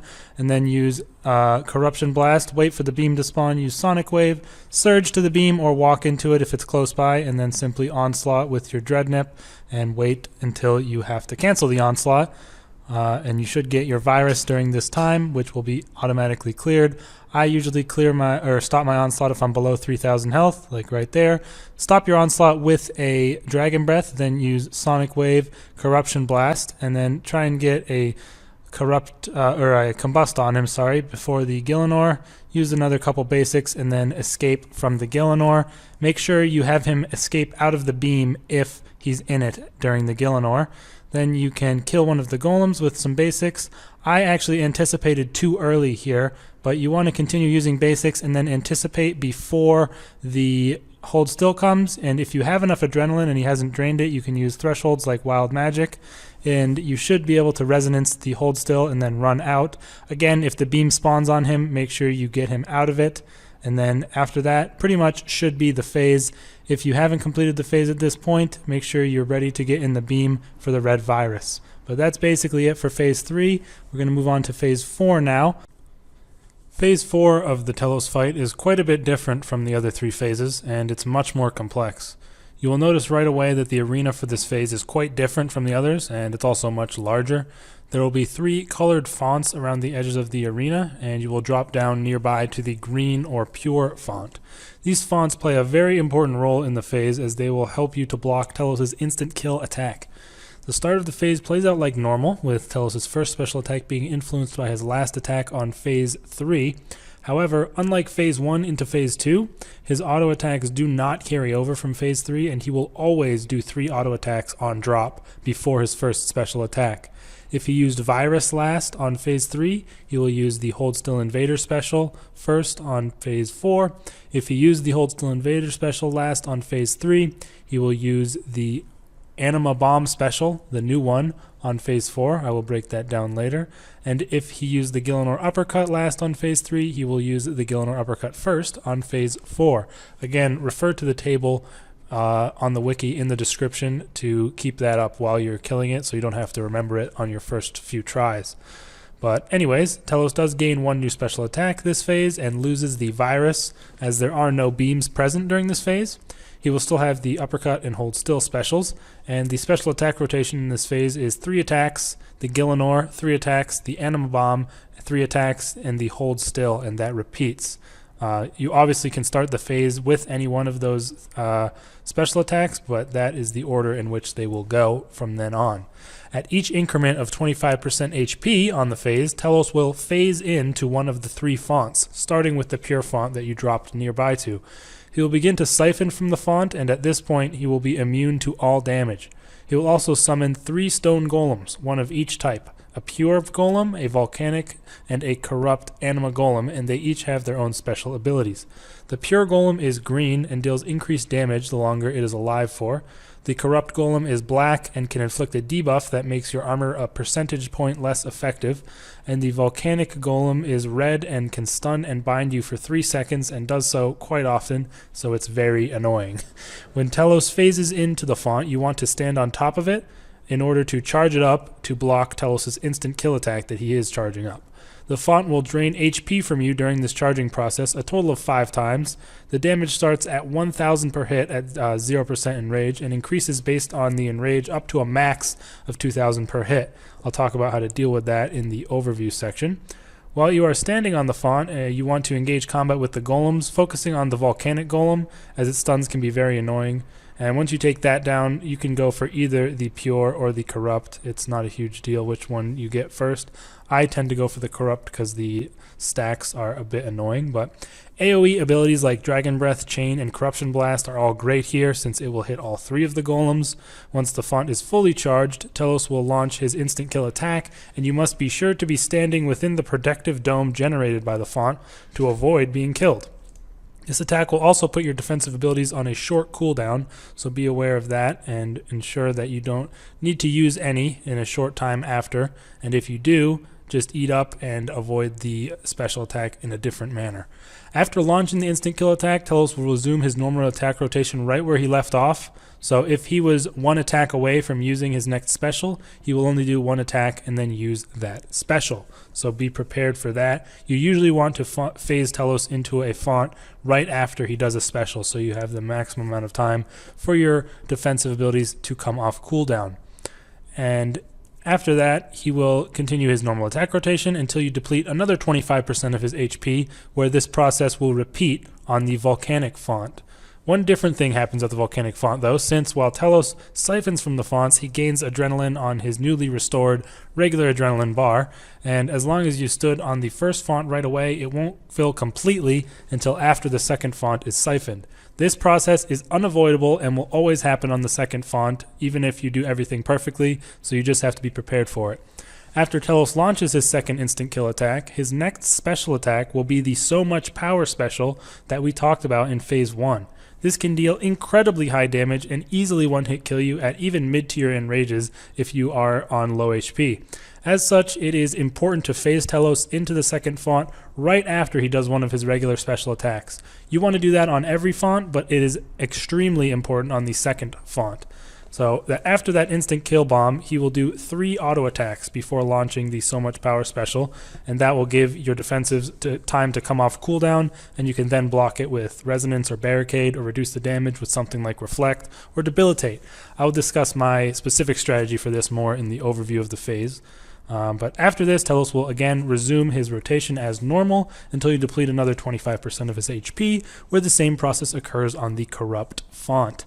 As long as you stand on the font right away and charge it up, there will not be enough time for Telos' adrenaline bar to fill again. So after this final cycle, you can deplete the rest of Telos' HP, and if you're under 100% Enrage, the kill is over. Otherwise, you move on to Phase 5. That about wraps up the synopsis of Phase 4 though, so I'll now do a quick breakdown of the new special attack and how to deal with it that Telos gets during this phase, the Anima Bomb. So the Anima Bomb special replaces the virus in this phase, and it can become quite dangerous at high Enrage. It is essentially a weaker version of the So Much Power attack, and it is a green bomb that deals high typeless damage. It also applies a damage over time effect that will deal 10% of that initial damage per hit, and will also rapidly drain your overload timer, or if you don't have an overload active, it will rapidly drain your combat stats. To clear this damage over time, you're going to need to stand on or near any of the 3 fonts in the arena. For this reason, you're going to want to tend towards always standing on the font and only moving off of it when you are transitioning to one of the other fonts. There are multiple ways to deal with the damage from this bomb as well, but my preferred method is simply using Reflect. This allows you to get some free damage back onto Telos, as half of the bomb damage will be sent back to him. It is also useful to do this right before Telos phases into a font, as you can then carry the Reflect over to protect you from some of the damage from siphoning the font. But at higher Enrages, you'll want to mitigate this damage even more, as it does increase pretty fast with your Enrage level. To do this, I would recommend simply using Debilitate and Reflect together, which will block 75% of the total damage. If Debilitate happens to splash and you are using Ancients, you can also use the Shield Dome spell to help soak up some of the damage. It is important to avoid eating too much if this is used on you between fonts, and Telos will continue his special attack rotation, since the Hold Still Invader special follows this one up, and you can usually heal back fully from the damage you took from this special, as long as you obviously don't go too low and get KO'd by an auto attack. So yeah, it's a pretty simple special attack, not too hard to avoid. If your Reflect is on cooldown, you can block it with Resonance, but then you will not have the ability to Resonance the Hold Still, so I would advise against doing that, but if all else fails, that is an available option to you. Next, I will be moving into the phase overview for Phase 4, and basically telling you what to do and how you can mitigate the damage from the fonts along the way. Alright guys, so it is time for the overview for Phase 4, and on drop you just want to make sure you know what special attack is coming first. For me in this clip it is the Hold Still. I know that because he had the virus used on the last phase. So right off the start you just want to do some basic DPS. Go ahead and use a couple of basics, maybe a Wild Magic in there, but try and keep near max Adren. Deal with your first special attack, whether that be a Gielinor, a Hold Still, or an Anima Bomb, and then continue DPSing. You should hit his 25% HP cap somewhere around here, and then you want to choose your method with dealing with the font. You can either Barricade or use Reflect and Revenge combination to deal with the Golems at the same time. In this instance I barricaded because I'm at quite high Enrage for the damage, and I wanted to block all of the damage from the font, but Reflect works very well as well to give you half the damage income. Then I make sure to kill the Volcanic Golem first and move on to the other Golems afterwards. At this point he's using his second special attack, so I can easily avoid that. I knew it was the Gielinor and nothing that I needed defensives for, so I wasn't too worried about fonting him right after a special.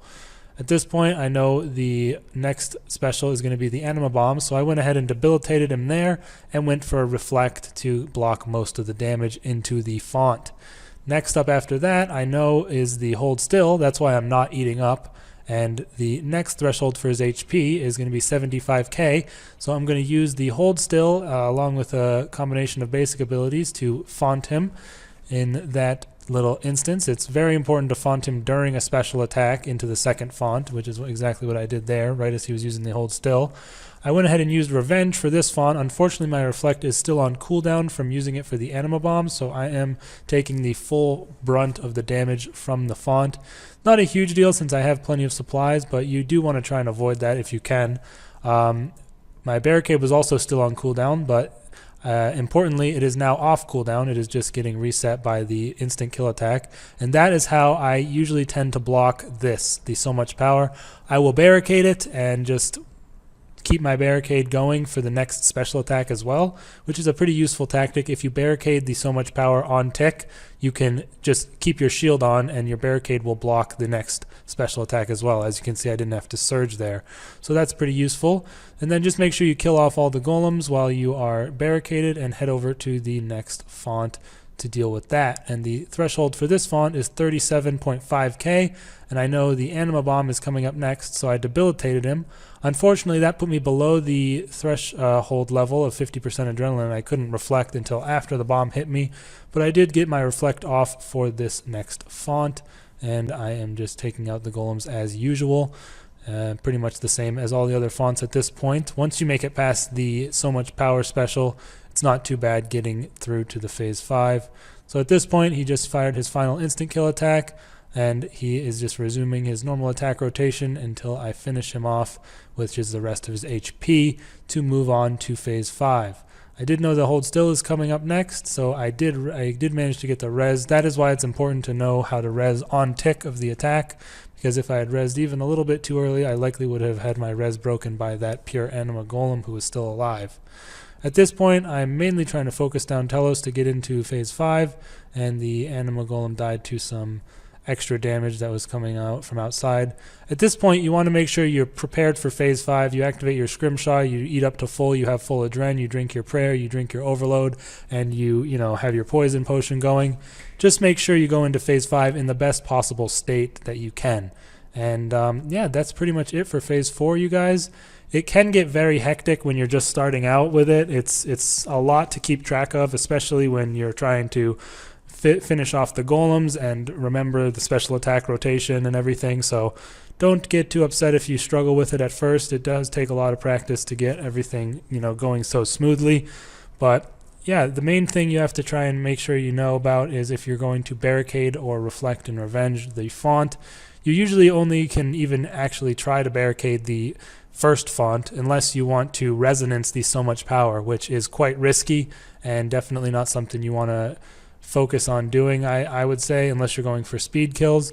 If you want to be safe, I would always barricade the so much power, which means you should reflect revenge the Volcanic font, and your barricade will still be on cooldown for the corrupt font most likely, so you'll have to reflect revenge that one as well.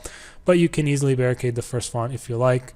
I don't recommend barricading any fonts until they start dealing at least like 1500 damage a hit to you, because it's not really worth it, the waste of time it takes. But either way, that was it for phase 4, you guys. I don't really think I'm going to do an ability by ability breakdown for this phase. It doesn't seem really that it would make much sense, to be honest with you, because it's a lot about adaptability on this whole phase. You've seen all these special attacks before up until this point, so it's not a huge deal having to deal with all of them, and it's honestly a game time decision. Are you going to barricade or reflect those fonts? In general, there's just a lot of stuff. As long as you know the general concept, you shouldn't have too much trouble with this phase. It's not that hard. Nothing really that's going to instant kill you, as long as you manage the so much power correctly. The number one thing you have to do properly is make sure you phase him into that second font in the middle of a special attack, so that you will get 3 auto attacks before the so much power comes, which gives you plenty of time to get those defensives off cooldown. If you don't have enough adrenaline for barricade for the so much power, you can use devotion and resonance it on tick, and you will get the resonance off. If you don't devotion, your resonance could still be broken by a golem, because the so much power does not heal you at all. So it would prefer the golem hit, which would heal you, and then you will actually get the ton of damage taken to you by the so much power.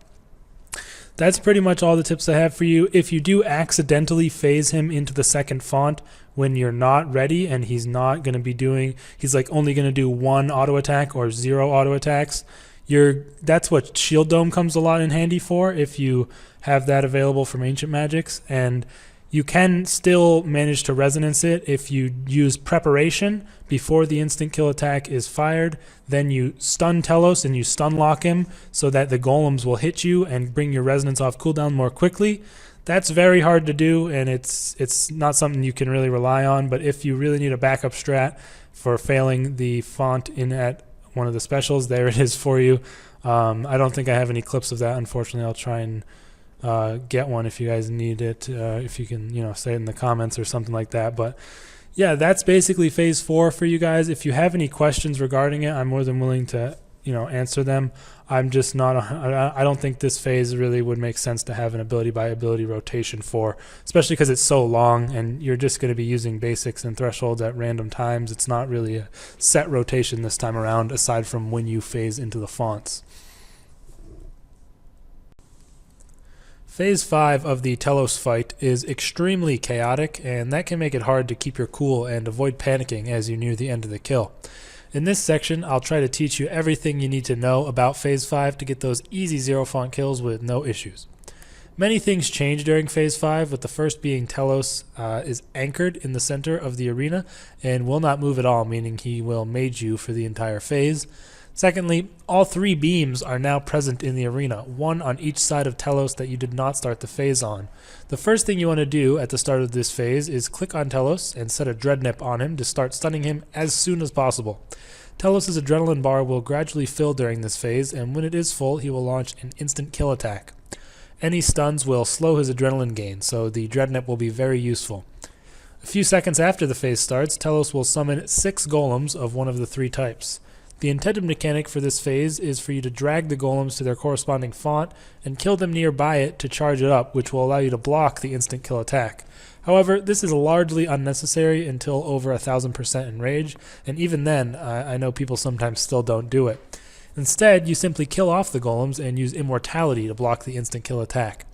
So, after putting your Dreadnip on Telos, you want to immediately find and get into the green beam. If it is behind Telos, which means you got back beam and are a bit unlucky, be sure to surge to get in there and throw out another Dreadnip as well, as you will end up being too far from your old one and it will disappear. You'll then want to do several abilities to kill off the golems, which I will specify much more in the overview. This whole phase is pretty much going to be ability by ability overview, because you have to use very specific abilities to get through this phase without many problems. But anyways, shortly after the golems are dead, you will then receive a virus of a random color of the 3 beams. If you are lucky, you will get the green virus and it will be cleared right away since you're already in the green beam. If not, you're going to have to surge to the black or red beam to clear the virus, and you might want to use Debilitate on Telos along the way if you're at high Enrage, because the virus is very powerful on Phase 5 and can deal tons of damage, so having it is definitely beneficial if you have the Debilitate ability, and you can also even barricade when the virus is coming if you are very afraid of the damage, although it's probably not necessary, and you might use barricade earlier depending on your Enrage. Anyways, after the virus is cleared, you'll then want to get back to the green beam, and around this point the beams tend to change position. So if the green beam moves to a different spot, head to its new location, and at this point you simply want to onslaught while standing in the green beam, which will give you adrenaline constantly, so you will take no damage from your onslaught at any point. This allows you to do insane DPS and should let you kill Telos before his instant kill attack goes off. If it doesn't, you can use immortality to block the instant kill attack and then DPS the remaining HP while tanking the golems with defensives. During this whole process, there is also a rock fall mechanic where rocks will fall from the ceiling, dealing massive amounts of damage and can easily one-hit kill you at high Enrage levels. But that's pretty much the whole process of Phase 5 in a nutshell. The rotations of the abilities is much more important in this phase, and I will cover that far more in detail in the overview section, as that will probably be the best way to teach how best to do this phase. Okay guys, so I'm pretty much going to be doing an ability by ability rotation in this overview just to make it easier, because it would be way more difficult to just talk about what I'm doing without saying the exact abilities. So at the start, you just want to click on him, use a basic as well as your auto attack, and deploy your Dreadnip onto Telos and run up in front of him. Then you want to get into the green beam. While on your way there, you want to use Natural Instinct. Make sure you get into the beam 1 or 2 squares away from Telos so that the golems line up appropriately. First, you want to use Revenge. You then want to use Sunshine, followed by Reflect, and then get on the golems with detonate. You click, making sure you're targeting the middle golem. Your reflect will tank the rock for you. You then want to release your detonate with a tsunami once you have full adrenaline. That should kill the golems unless you're at a very high enrage. Then you want to get back on Telos with asphyxiate, then use omni power. I just killed off that golem that was left over with a dragon breath. Follow up with a wild magic on Telos and a deep impact to try and keep him stunned. And at around this point you are going to be getting your virus. So I would make sure to debilitate if you're at high enrage. I'm not at very high enrage, so I don't think I debilitate here, but I surge on over to the black beam as I did get the black virus, hop in there and go ahead and cleanse that. Then you want to just hop back on Telos, use some basics. If any of your thresholds are back off cooldown, you can use those. I went ahead and used this fix here. And then the beams went and switched, and the beam is now in the back, the green beam. So I'm going to head back there on my way using some basics at the same time, making sure to avoid the rock that is coming. And once I get to the green beam, I'm going to deploy another Dreadnought because mine is gone, and then just go ahead and activate Onslaught. And at this point, I just wait for Telos to die. Since I am at only 294% enrage, I don't have to worry about the rock that is going to fall on me. It will not deal much damage to, or not even close to enough to kill me, so that's not something I have to worry about. If you are on, say, around 500% enrage, you don't really want to tank the rock. You want to get out of the way and then just do regular abilities until later. But as you can see, the rock is coming now. You see it from the little drops, and it deals 7.3k, so I'm still perfectly fine to continue my onslaught, and it will just end up finishing off Telos just a little bit before the instant kill attack happened. Now that is pretty much the ideal phase 5 and what will happen if everything goes perfectly right and you get side beam and you don't get volcanic golems and everything. So that is what you want to see when you are doing phase 5, although that is not what is always going to happen. So I will show you some worse scenarios. I'm not going to only show this kill, so I will show some other scenarios, but that is the basic premise. That is what you want to do on the phase. You want to do that exact rotation pretty much. One thing that a lot of people have a tough time with is lining up the golems. You need to get them in a square, so you need to be hitting at least 5 of them with your detonate tsunami. If you're not hitting at least 5, you're going to have a lot of trouble because you'll have to kill the other ones that you didn't get individually, and that won't be very good. So the way you want to do it is you want to run up to Telos at the start and then go into the green beam at either the 1 square away or 2 squares away from Telos, and the golems should line up appropriately like they did in this clip, as you can see. If you're having trouble with it, it's just something you kind of gotta get a bit of practice on. Make sure you don't instantly go for the green beam. Give the golems a chance, a couple seconds to spawn in, so that they will all be coming behind you when you get to the beam, and that will allow them to line up accordingly. It's a bit different for the back beam. You don't want to be right on the side of Telos when you go to the back beam, but I will show a clip for that as well. But yeah, that's basically it, you guys. It's just something you really have to practice. It's not something that's going to be super easy or come to you instantly. Just practice the rotation, and the more you do it, the easier it'll become. It's sometimes helpful to have the ability names or maybe the ability pictures up on like a second window so you can see what you need to use. But yeah, I'm going to go now into I think a bit of a higher enrage kill where I don't finish him with the onslaught and show you what the tactics are if you have to immortality. Okay, so in this clip I get volcanic golems as the first golems, and I just wanted to show how your rotation changes to deal with them. So before you even get in the beam, you want to use anticipation and then use natural instinct, so your anticipation will avoid their stun. Then do your normal revenge, sunshine, reflect. After the reflect, use freedom before getting on the golems with detonate. After that, the golems should basically be dead, and you shouldn't have gotten stunned at all in that time, so you should be perfectly fine. Although if there is one more alive, be aware that it can stun you, and probably will. So that could definitely be an issue if you get a rock and your virus all at once. So be very careful and make sure you kill off any stray golems as soon as you can. And after that, it's just as normal. You clear your virus, wait for the beams to switch, head to the green beam, and onslaught. as before. So just when you do get Volcanics, make sure you anticipate before you use Natural Instinct, and then Freedom right after you use Reflect. With this rotation, you're going to end up getting your virus a bit sooner, so you might not be able to get all your thresholds off like you would in the ideal situation. So just be aware of that and be prepared to go clear the virus quicker. Now I'll move on to a backbeam situation. Alright, so this Phase 5 has the least ideal situation, which is backbeam and volcanic golems.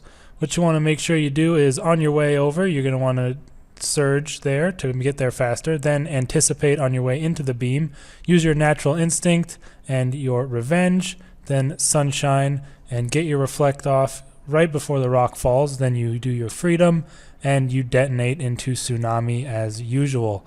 The reason why it's a bit different where you have to stand is because the golems all have to get around the corner.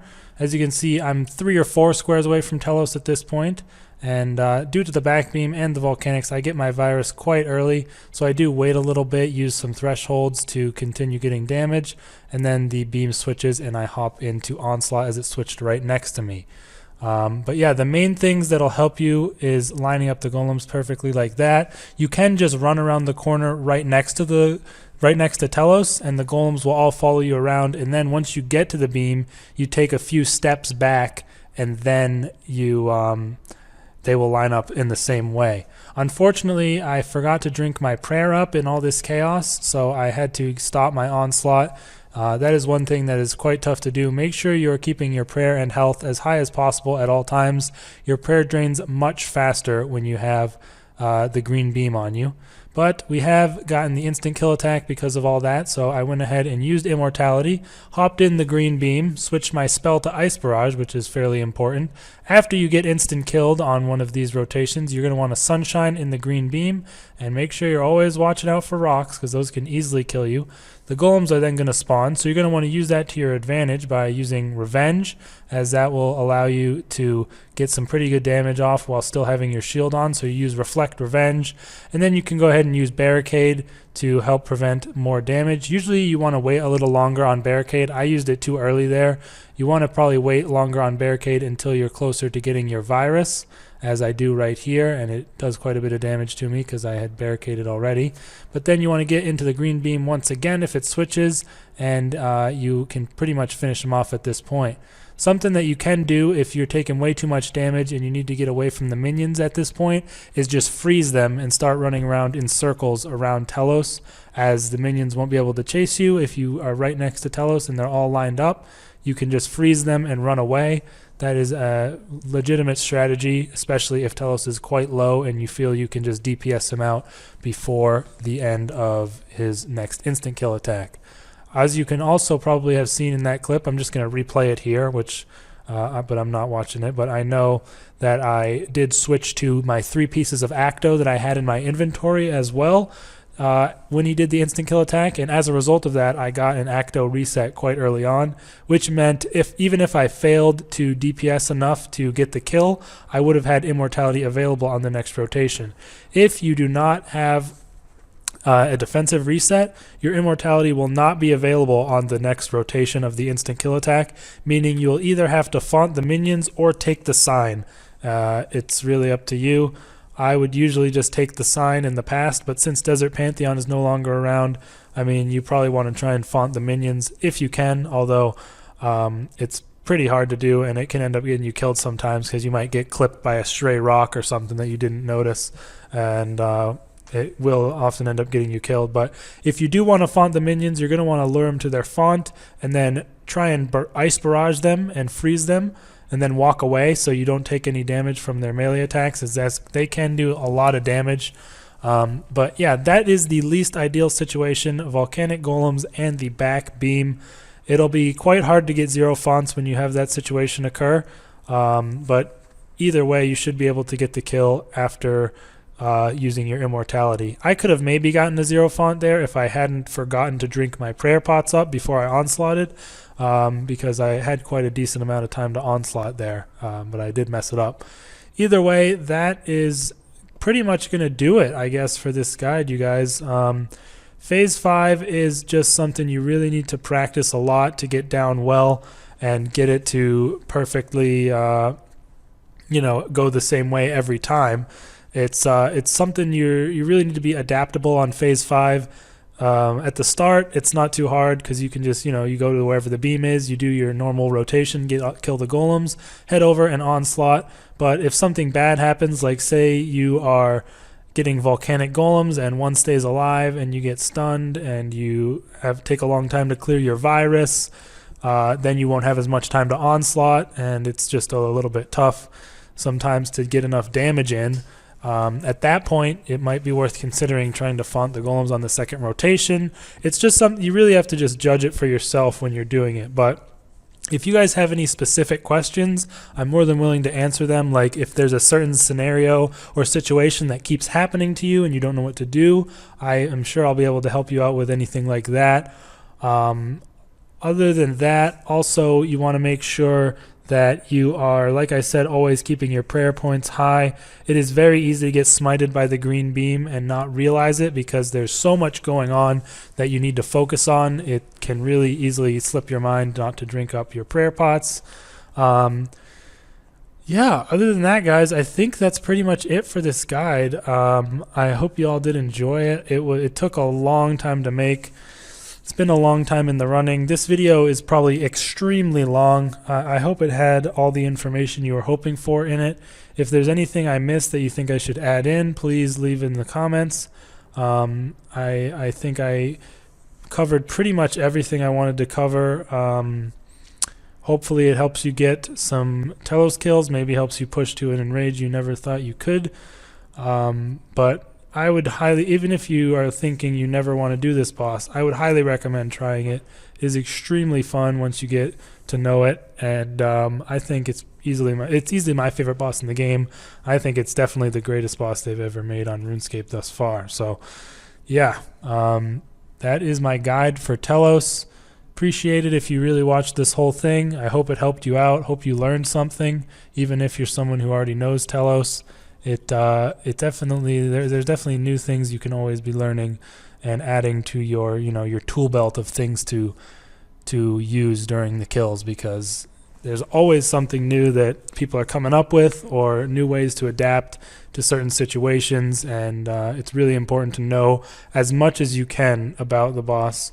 But guides can only get you so far. You really have to get out there and practice it yourself, get a feel for the rotations, and feel comfortable doing them consistently, and eventually I'm sure you will get there.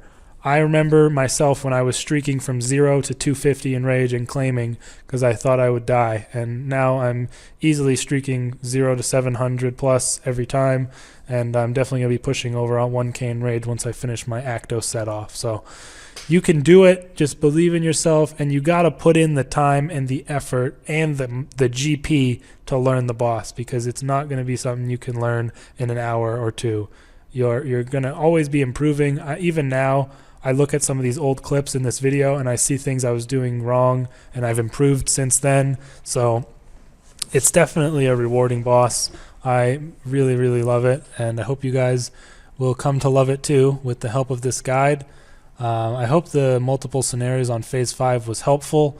If there's a certain scenario that you think would be nice to cover as well, I'll try and do that.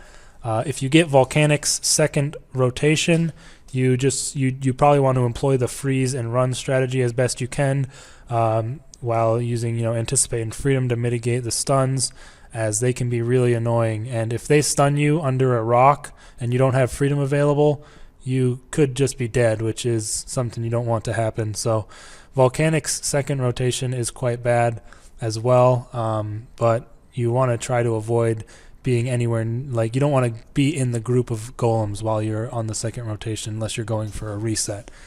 Either way, guys, I could go on for another hour just talking about the smallest nuances that might help you here and there, but I don't think it's super worth going all over into that. I might make a separate video of like small tips and tricks that you can take into account to improve your kills, but for this guide I think I'm satisfied with what it is at this point. I hope you all enjoyed. Let me know again what you think in the comments. I haven't made a lot of guides, so I'm not very experienced or good at it, but I hope it lived up to your expectations at least. See you guys in the next video. Peace.